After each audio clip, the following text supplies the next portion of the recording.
Hey guys, it's Sue, and I'm back with the manga haul. This is actually books that I've kind of accumulated in April, and I purchased them through both Barnes & Noble and through a comic book shop that I stumbled across. So yeah, I'm going to go ahead and get started. I've got about 9 manga total and also 1 graphic novel I'll just put at the end. I've been picking up a couple volumes to kind of fill in for missing volumes in different series. One of them is Zombie Loan. This is volume 6. And I currently own volume 1 through 4 and then a separate volume 8, so still need number 5 and 7. Once I get those, I'll probably try and get started reading it. And I guess Peach Pit is actually the mangaka. I think it's a combination of 2 people or something. But it's about this one girl who can apparently see rings around people's neck, which sort of signifies impending death. And she sees this in 2 other high school students and tries to warn them, but apparently they've already made some kind of deal with, I don't know, don't really know much more about the series, but it sounded pretty interesting. Overall, the artwork seems pretty nice. And yeah, looking forward to eventually starting that. I found a volume 6 of Cage of Eden. This is by, here we go, Yoshinobu Yamada. And unfortunately, this has a bit of fan service in it, but I just kind of deal with it. But it's pretty intriguing. It's about a group of high school students. Their plane crashes on a strange island, and there's these weird extinct creatures, and people are going mad and breaking off into groups. A bit of Lord of the Flies kind of situation going on here. But I'm really intrigued about this island and what's going on and whether they're going to survive this. So I read the first 4, I think it was. Yeah, I read the first 4 volumes. I still need to pick up 5, but they happen to have 6 at this one comic book shop, so I went ahead and grabbed it. I also found volume 3 of Magical Girl Apocalypse. I got this at Barnes & Noble. This is by Kentaro Sato. This is a really messed up, horror, gruesome kind of manga about these weird magical girls. One shows up at a school in this kind of gothic Lolita kind of outfit, and she starts bludgeoning the school to death. Just chanting the word magical, and anybody she kills kind of reanimates and comes back to life doing the same exact thing, and it just spreads like a zombie plague, and we're following this group of people that are trying to escape. This particular volume apparently has some sort of time travel involved, so that'll be interesting.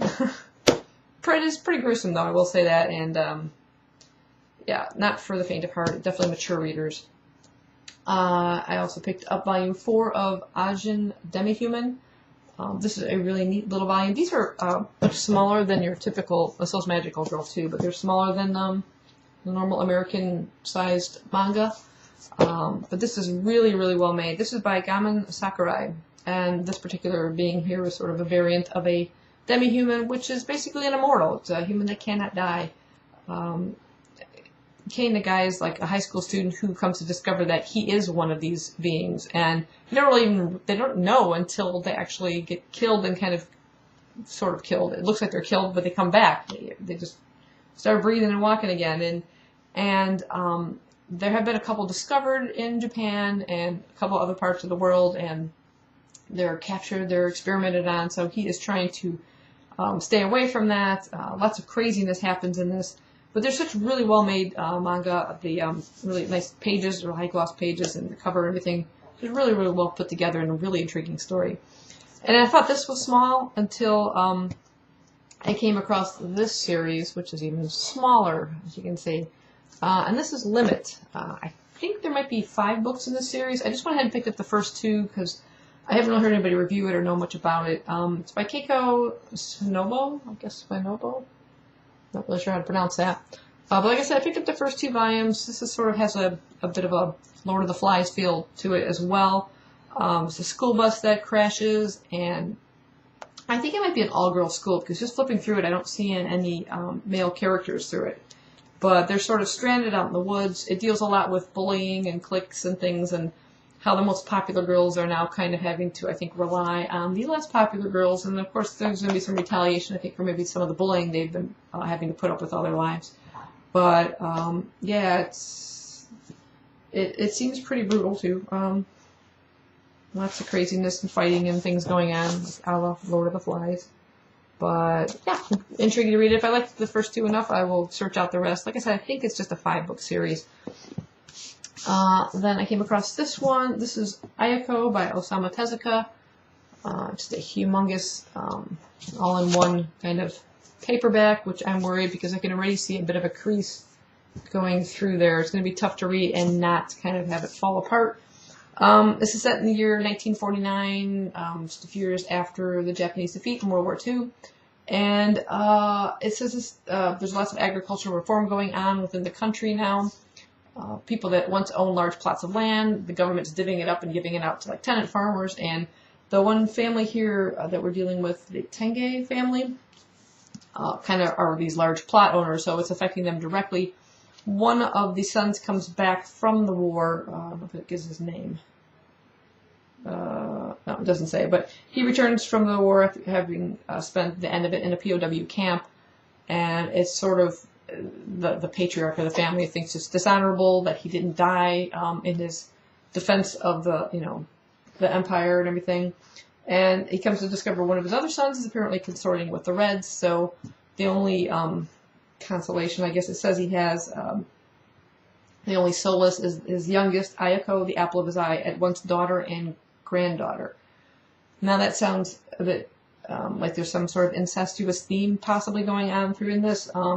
Osama does tend to deal with kind of these really tough themes. I came across that in Mu, which I read earlier.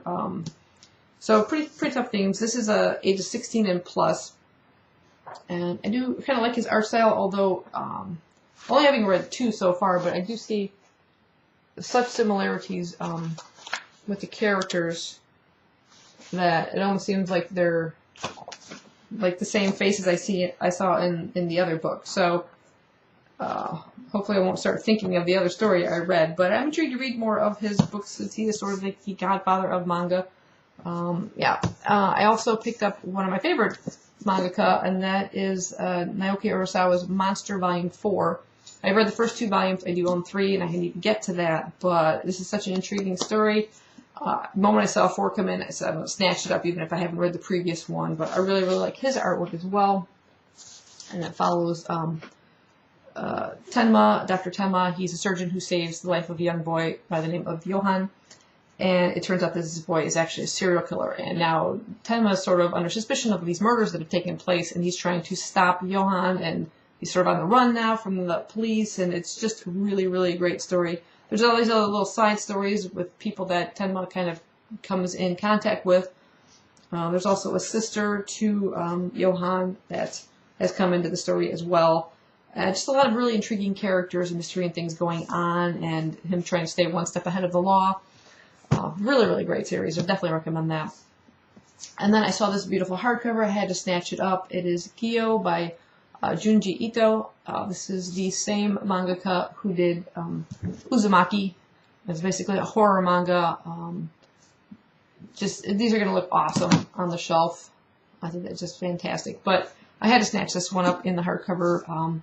Says basically the floating smell of death hangs over the island. What is it? A strange-legged fish appears on the scene. So begins Tadashi and Kaori's spiral into the horror and stench of the sea. Here's the creepiest masterpiece of horror manga ever from the creator of Uzumaki. Hold your breath until all is revealed. You just open up the front cover. Here's this bizarre fish on legs. And equally gruesome is this back picture, which it kind of reminds me a lot of like the images you see in Uzumaki with this spirally kind of thing going on. And yeah, very dark, definite horror. Really kind of gruesome things going on in here. But if you're into horror and horror manga, it's definitely a really great manga.